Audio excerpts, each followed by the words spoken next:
penser comme Naruto jeune, devenir fort quand personne ne croit en toi. Je pense que c'est important d'avoir un rêve et de s'y tenir. Ça peut être dur quand personne ne croit en toi, mais je pense que c'est une bonne chose d'être insouciant et courir après son rêve malgré tout. Je pense que tu peux voir dans Naruto que Naruto, il avait un rêve, et même si tout le monde dans le village se moquait de son rêve était de devenir Hokage. Il a pas lâché et il a continué. Et il a pas arrêté de rêver parce que quelqu'un s'est moqué de lui ou parce que quelqu'un lui a dit que c'était impossible. Je pense que c'est important de ne pas se laisser intimider par l'autorité qui pense que tu seras jamais capable de faire ce qu'ils n'ont pas été capables de faire. Et je pense qu'ils ont tort et je pense que tu as raison. Et c'est ton esprit qui sait si tu es capable de faire quelque chose ou pas.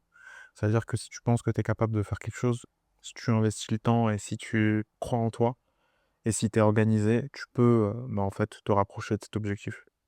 Et dis-toi que en général, les personnes qui vont te dire que c'est pas possible, c'est des personnes heu, de l'ancienne génération qui, en fait, juste puisqu'ils ont pas réussi, ils pensent que tu pourras pas réussir.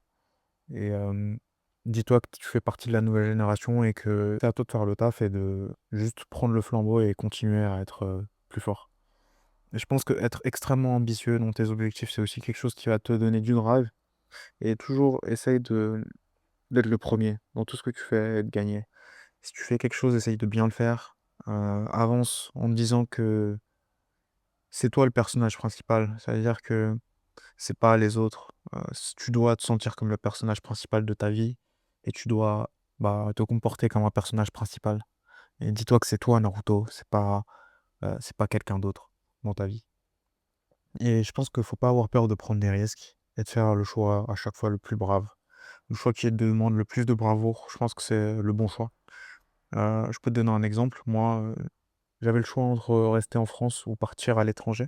J'ai décidé de partir à l'étranger et ça m'a appris à, être plus fort en anglais. J'ai build un business, j'ai commencé un business.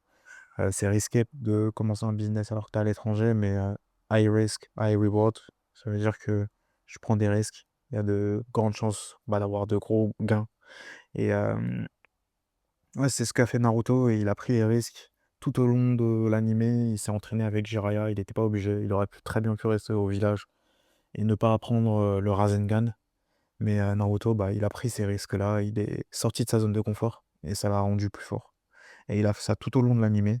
Et il a continué. Il a été patient, même si ça a été dur tout au long du voyage. Et parce qu'il a continué et qu'il a pas lâché, le travail, il a payé.